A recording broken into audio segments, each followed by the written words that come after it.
Stage 4 restrictions were imposed 2.5 months ago, giving many people the chance to get a much-needed trim. Strict safety protocols are in place in salons, with hairdressers to wear masks at all times and distancing measures being enforced. Many outlets have extended their trading hours to cater for an influx of customers. One of the first to open up was a salon in South Yarra, which welcomed customers as the clock struck midnight. What we've done is open extra hours. We've fitted in more, made more space for more clients to come in, but over a longer time. So we're open earlier, finishing later, and we're open on weekends as well. We're just doing our best to open as much as we can and try and fit everyone in. But the clients do need to know it's a tough time for us to try and get them in. So be patient and go in and support your local salon, because salons have done it tough for a while. So if you can go in and support your local salon, now is the time. I feel very sorry for others in terms of the beauty industry, which they were not able to join us today. They have to wait for the next couple of weeks, which is 2 weeks more. It's very difficult because obviously we're heading towards Christmas. And up to this time, we should have been able to prepare ourselves, but we wasn't, because we're not sure whether we should order goods in or what to do. So look, we just have to take it one day at a time and see how things turn up. Sandra Vittorio is the owner of a beauty salon in Melbourne called Little Beauty Bar. Her business has been closed for 25 weeks so far this year and will remain closed for a while longer. She says it's disappointing hairdressers have been allowed to reopen, but not beauty salons. To be told maybe a month ago that we would be put together in the same category as hair and we would open the same time as hair, and then for that to change yesterday was really, really disheartening. It was something that I wasn't expecting at all. To be fair, I wasn't expecting to open this week. I thought maybe next week, but to be told 2 weeks' time and to be separated from hair again was really disappointing. I'm pretty much starting at the beginning again. You know, I've been in business on St Kilda Road for 5 years now, and I established the hours. I established knowing the patterns of when clients were coming in, you know, the office workers that are around there, the people that live around there. And now I'm pretty much starting from the bottom again. So yes, I'll have the initial rush for the first week or two where everyone wants to just get in. But after that, I mean, the fact that we can't go to events, we can't have people over at our houses, what's the reason for people to get stuff done? Apart from their own mental health and satisfaction, there's no other real reason that people are wanting to have extra stuff done. So it makes it really tricky to see how it will go after the first initial rush. Who knows? Who knows what, once borders open, if people are going to, you know, rush off and head out interstate because they want to escape, and who's going to stick around? You know, it's really tricky to know, predict what's going to happen in the next month, 2 months, 6 months. Tasmania's Premier Peter Gutwein says the state may open its borders to travellers from New South Wales on the 2nd of November. Tasmania will open to travellers from the low-risk jurisdictions of Western Australia, Queensland, Northern Territory, the ACT and South Australia next Monday. All arrivals will undergo health screening, including temperature checks. Mr Gutwein says the daily case numbers in New South Wales are pleasing. We intend to continue to monitor the situation in New South Wales for the remainder of this week, with the hope that we may be able to ease our border restrictions with that state in the first week of November. This is the week beginning Monday, the 2nd of November. But again, if the situation changes in New South Wales, if it worsens, we won't hesitate to keep our borders restricted with that state and keep our border arrangements in place. However, I think it's reasonable to say, certainly in discussions with public health, that the situation in New South Wales is looking relatively positive as we move forward. Victoria's health watchdog has launched a review into the monitoring of blood glucose in mandatory quarantine after single-use testing devices were used on multiple people. Safer Care Victoria says the risk of cross-contamination or infection of blood-borne viruses is clinically low. People who may have had their blood glucose levels tested between the 29th of March and the 20th of August while in quarantine accommodation are being contacted to undergo precautionary screening. A class action thought to be worth millions of dollars has been filed against the West Australian government for the historic forced labour of Indigenous adults and children. Thousands of Aboriginal workers and their descendants have joined the lawsuit, which is the second of its kind in Australia. Indigenous Affairs correspondent Isabella Higgins has more. For decades and decades in Australia, Indigenous adults and children could be removed from their homes and their family and forced into hard labour, often forced into slavery-like conditions, men being forced to work on pastoral stations or farms, while young women and children were forced to be domestic servants. And often they were paid very little or nothing at all. Their wages may have been kept in a government-held trust, or sometimes they were simply paid with rations like flour or tea. So this class action is really about recouping some of the money that was kept in those government trusts and never paid back. And the reason this class action is so big is because this practice was so widespread. It happened from at least the 1920s right through to the 1970s. It's thought tens of thousands of Aboriginal Australians in Western Australia might be eligible to be part of it. As you mentioned, there was a similar class action that took place in Queensland. It's recently settled. The Queensland government agreed to pay $190 million, while some critics thought that was still far too modest. And while it sounds like a lot of money, you have to consider that for generations, Aboriginal families suffered enormous emotional and spiritual trauma, being removed from their ancestral homelands, not being able to practice their language or culture, not being able to be with their family, and then, of course, the huge economic disadvantage that comes with being forced essentially into slave labour. This has been an issue that's been on the public agenda in WA for some time. In fact, the previous government actually made a reparations scheme for stolen wages, but there was criticism that it was far too small and didn't acknowledge just how widespread this practice was. Today, we heard from the West Australian Aboriginal Affairs Minister, Ben Wyatt, and he himself described this as unsurprising that for those who suffered so much, they would want to seek compensation through a class action. Does have a long history in Western Australia, as it does in other parts of Australia. The old story of people who had their wages stolen, and unsurprisingly, class action is now presents itself to try and recover the lost money, the lost wealth of those people who had their wages stolen. So the state will deal with that in due course, but of course we're keen to have a mediated outcome and a long litigated outcome. Some people have waited decades and decades, years and years. In fact, some people would have been lying in their graves and never have seen any sort of compensation for what they suffered or the work that they did. And we know with legal actions, they can often take months or years. And this is very much about symbolism as much as it is about recouping back some of the economic loss. It's very much about acknowledging the suffering experienced by Aboriginal Australians in Western Australia because of government policies. So as we've heard, the government is willing to negotiate. So there's certainly a lot of hope on behalf of the claimants that this can be wrapped up in a matter of months and not a matter of years or even decades. An ABC News investigation has found police in Australia are too often failing to take action against perpetrators of domestic violence who are colleagues in the force. Documents obtained under Freedom of Information reveal how many officers were charged with domestic violence last year. Reporter Hayley Gleeson has more. Documents obtained by ABC News under Freedom of Information show relatively few police officers have been charged with DV offences. So last year, at least 55 officers in Australia were charged with offences ranging from breaching protection orders, assault with a weapon, reckless wounding, to strangulation, sexual assault and making threats to kill.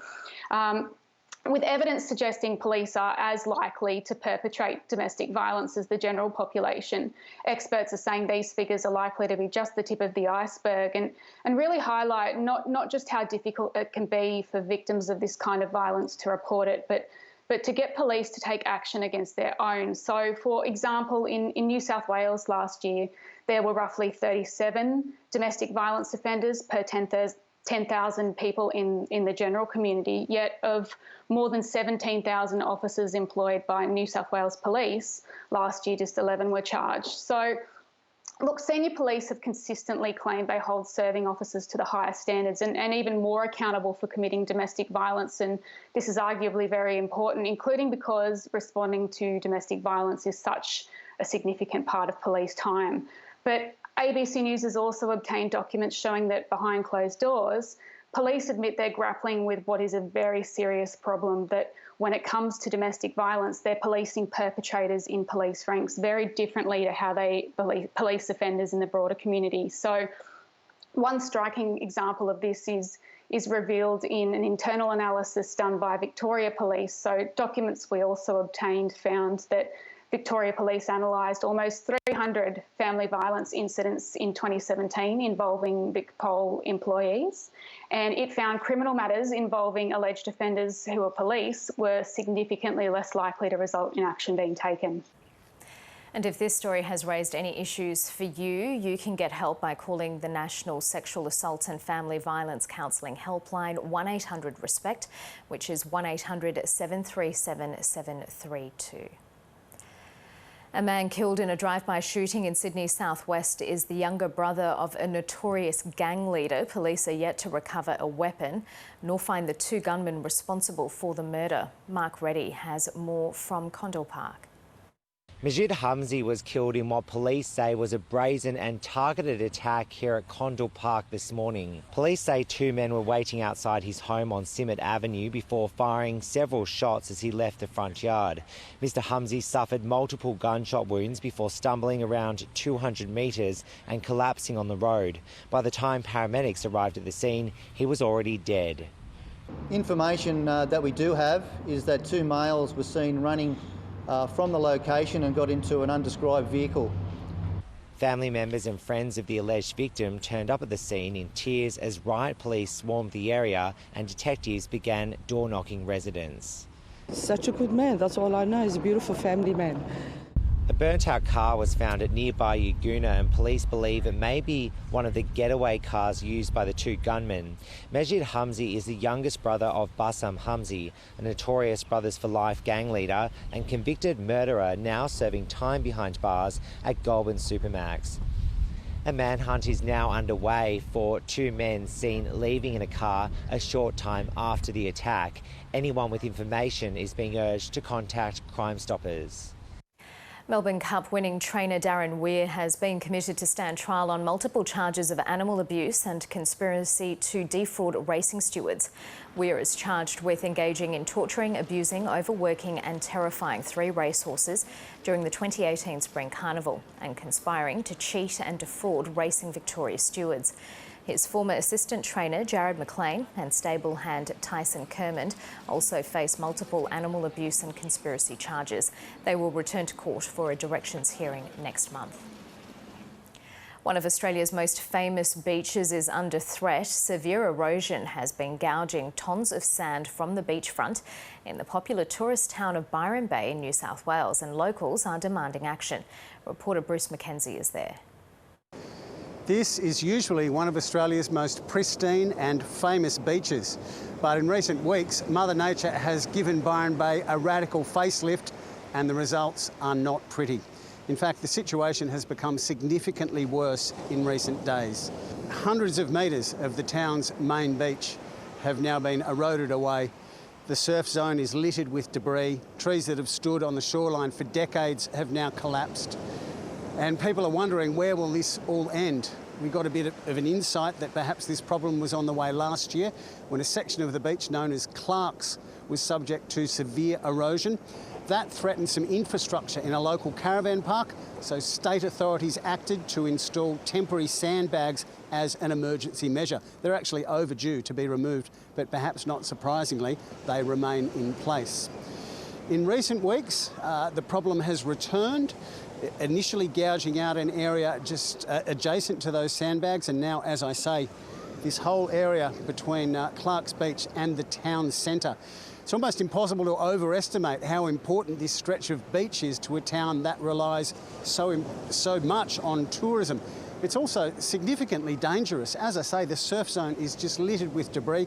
Lots of rocks now exposed in the swimming zone. Surf lifesavers can't open the beach and they can't get their emergency equipment onto the sand to look after those people that are foolish enough to enter the water. Now today we have seen the start of some more emergency work. There are plans for another 2 sandbag walls to be installed. That's come just in time for the owner and operator of a famous cafe, which is right on the beachfront. The sand dune there has now eroded back to within just centimetres of that building. Well, I thought COVID was the most difficult thing I'd ever been through in my life, but then COVID plus this is, it's made 2020 a hell of a year, as we all know. So it's been a very difficult time for myself, my family, my partners, the staff, everybody concerned, and those of us that love the beach and love the restaurant and love the dunes and all those things. It's been very sad. There are plenty of people who say the town should just take its time and let nature take its course. The frustrating thing, though, is there is a huge plug of sand just to the south out on the headland at a place called The Pass and round the corner there at Warrego's Beach. But that has been there for months and just does not seem to be moving at this stage. So what authorities now have to decide is, can the town afford to take the risk and wait for nature to take its course, or is it time for even further intervention? Because as we know, summer is on the way and king tides usually arrive around Christmas. The annual week-long Aussie backyard bird count has been launched today. This year there's been a surge in interest for bird watching, proving it's a backyard hobby suitable for COVID-19 restrictions. For more on this, I'm joined by Sean Dooley from BirdLife Australia. Sean Dooley, good to talk to you. So the Aussie backyard bird count, it's one of the country's biggest citizen scientist projects. How's it looking this year, given that we are in a pandemic? Yes, certainly it's birding in your backyard. It's an activity that's perfect for being in isolation. And we've seen a huge upsurge in interest in birds and bird watching throughout the year as people have been restricted in where they can go. And seeing the birds outside your window is a really nice touch of nature, bringing the outside world into you. And so we're seeing, it looks like this year we're having a really great response to the Aussie backyard bird count. We've had already on the first day over 20,000 surveys submitted and almost 700,000 birds have been counted. So we're on track for a record number of people participating and a record number of birds being seen. Now that you can travel 25 kilometres from home in Melbourne, how welcome is that? Yes, I'm sure there's a lot of us who I'm in Melbourne, we're really itching to get out a bit further beyond our normal bounds. But the upside of that is that for someone who's interested in birds, I've discovered in my neighbourhood a lot of areas that I would have overlooked previously and discovered lots of little parks and places where birds gather. And I think people have really turned to birds as a way of connecting with both their local environment, their local neighbourhood, but also that sense that the birds are coming from elsewhere. They can move about, they're free. And at this time of year, we're seeing birds arrive from northern Australia, but also from the northern hemisphere, where we have all our migratory shorebirds arriving all around the coast and wetlands. How do you think last summer's bushfires will affect this year's count? It's going to be more important than ever to have the backyard bird count results, because we know immediately after the fires, the birds that survived, a lot of them had nowhere to forage. Their habitat was burnt out, they were vulnerable to predators. And we saw in the weeks and months after the fires, birds, very unusual birds, turning up in people's gardens or in towns, in the parks and places like that. And so it's going to be key this year to see whether those surviving birds are continuing to stay in those areas or whether they've dispersed across the landscape. And this is a way of tracking the surviving birds that we wouldn't be able to do in our regular programs, but having literally tens of thousands of people out there across Australia telling us what they're seeing, it gives us a much better chance of trying to monitor what has happened to the birds since the bushfires in those bushfire areas. 3.4 million birds were spotted last year. What's the goal for this year? I think this year we can safely hope for seeing more than 4 million, and I suspect if we get enough people on board, we'll actually see up to 5 million birds. And the really great thing about that is not just the numbers, but it actually means that in terms of the snapshot that we take annually of Australia's birds, each bird is like a pixel in that picture. And the more pixels that we have, the clearer that image becomes to us. Yeah, so how can people get involved? It's really simple, isn't it? It's just an app on your phone. Yeah, it's as simple as downloading the Aussie Bird Count app onto your phone, and it means that you can literally do a count wherever you are. If it's in your backyard or down the park or walking the dog or even from the office tower window, anywhere that you are, we want to find out what birds you're seeing. So it might seem that even if you're in the middle of a city and adding a couple of pigeons and maybe a gull or an ibis or a raven doesn't really contribute much, but as I said, when we get all those individual snapshots, we can create a great picture of what's going on with Australia's birds at the moment. Okay, Sean Dooley, your enthusiasm is infectious. I hope you get out there and spot lots of birds. Thank you, and I look forward to seeing more and more bird sightings coming in.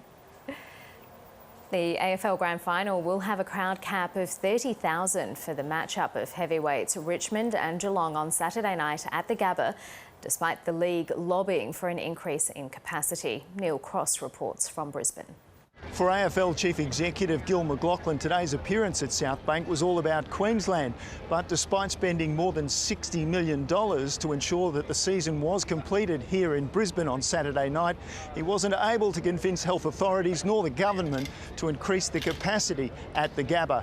It will be capped at 30,000 attendance. Listen, we've had the right conversations, we've done a bit of gentle pushing. Gil McLachlan was also bullish about the development of football in this state, saying that junior club numbers were up by 35%.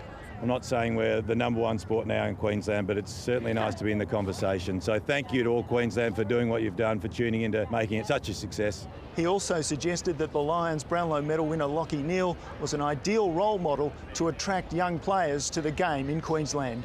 But he made the decisions to work harder than anyone else and to invest in himself, and here he is, you know, best player in the country in 2020 and, you know, on top of the world. Despite the success of the season here in Queensland, the AFL has got some big decisions to make heading into 2021, most notably about the size of the salary cap and the playing lists.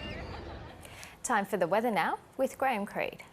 It's been a stormy day through parts of the country, particularly along this trough in Western Australia, triggering some showers and thunderstorms, even the potential of damaging winds in association with some of that storm activity. We also had a front and a trough through the far eastern parts of the continent, and that's produced some showers, particularly through New South Wales. We've seen some falls around about 31 millimetres at Comboyne, southwest of Port Macquarie, and around Coffs Harbour, totals of around 20 to 40 millimetres in association with that, so some quite decent falls. Now, the atmosphere is actually going to remain fairly unstable over the coming days, but it's this trough that's going to become a dominant feature as we move through the remainder of the week. In fact, by the weekend, it arrives into the eastern states, and the eastern states are seeing a week where we've got increasing humidity. So as that trough moves in, showers and thunderstorms will develop in Victoria, New South Wales and Queensland. Quite a good potential of severe activity, and we are looking at the possibility of localised heavy rainfall, large hail, and also the chance we could see some damaging winds. And at this stage, it'll last pretty much all the way through to and including Monday at this stage. Now, elsewhere, we've still got the potential of some showers and storms with that trough through Western Australia. One or two of those creeping into South Australia, potentially making it as far east as parts of the Eyre Peninsula. Also up around the northwest corner of the Territory. Darwin, only a very low chance of an isolated thunderstorm, so really for the most part it should remain dry. We've also got around the Central Coast and the Highlands in Queensland the potential of some showers and thunderstorms developing there. That's with that trough sitting through the state. And once again, we've got moisture feeding into it. And on Wednesday, this is when that trough will become a little bit more active through Queensland and possibly dip down into the north of New South Wales. Still the chance of some thunderstorms around the Alice Springs area. Not a great deal of rainfall associated with those storms. It really is more damaging winds and possibility of some large hail with them. Although having said that, to 9 a.m. this morning, Yulara Airport did record falls of 30 millimetres. But that trough becomes a lot more active over the eastern inland. We will see Sydney and Brisbane, though, remain mostly dry. Thanks, Graham. Remember, you can keep up to date at news.abc.net.au and on ABC iView. That's ABC News for now. I'm Karina Carvalho. Coming up, we'll take a closer look at AUSTRAC's investigation into Crown Casino. Stay with us.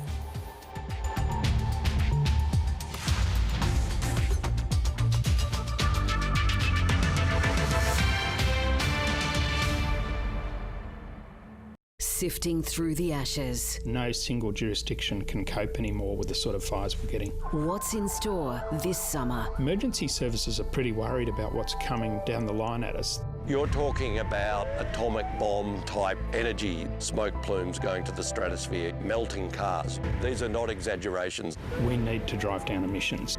If there's nothing in the report about that, the Royal Commission has failed. 7:30 tonight, ABC and iView. I'm not safe. I'm not safe. Catching a stalker. We executed a search warrant. I just thought, you are kidding. She said, I'm going to fight until I can get him behind bars. There was other women victim to the same behaviour as Di. And calling in the FBI. He is the guy that caught the Unabomber. Australian Story. Tonight, ABC and iView. On Q&A, is your mind being controlled by social media? Are you addicted? Do you rely on it to stay informed? And do you worry about the consequences of clicking? Big tech designers are finally speaking out about the way these platforms are built to influence the way you think and behave. On the program, Tristan Harris from The Social Dilemma. We built these things and we have a responsibility to change it. Broadcaster Mark Fennell, the E-Safety Commissioner Julie Inman-Grant. Join me for Q&A. Tonight, 9:35, ABC and iView. Tomorrow on News Breakfast, The Odd Couple, author Andy Griffiths and illustrator Terry Denton, and their seemingly never-ending stream of hilarious children's books. And Georgie catches up with Australian pop sensation Guy Sebastian. Don't miss it. Tomorrow, Craig goes behind the front lines. There it goes. Okay. During one of the toughest summers on record. I've seen a lot of fires over the years, but this was something else. Big weather. Tomorrow, 8:30 on ABC and iView. Wednesday. What's going on? Gruen's back with the best cure for ad nauseum. We can all get through this together. Maybe if we were a little less together, we wouldn't have caught the virus. Gruen, Wednesday on ABC and iView. For a complete breakdown of election results, head to abc.net.au/ACT votes. See what happened in your electorate, get all the latest news, and know the story.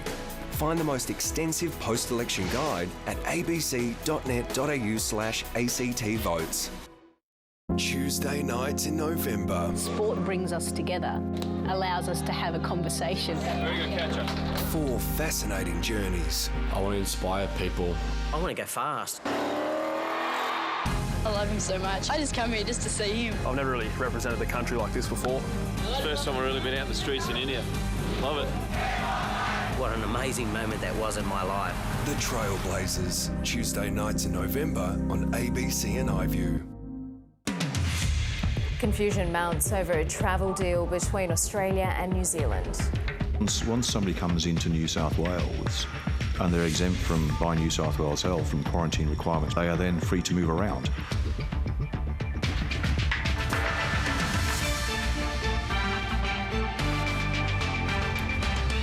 "24 more cases of COVID-19 detected on board a livestock ship off Western Australia. Crown Resorts faces a financial crime investigation over allegations of money laundering. And the NRL's highest individual award, the Dahlia Medal, to be presented tonight.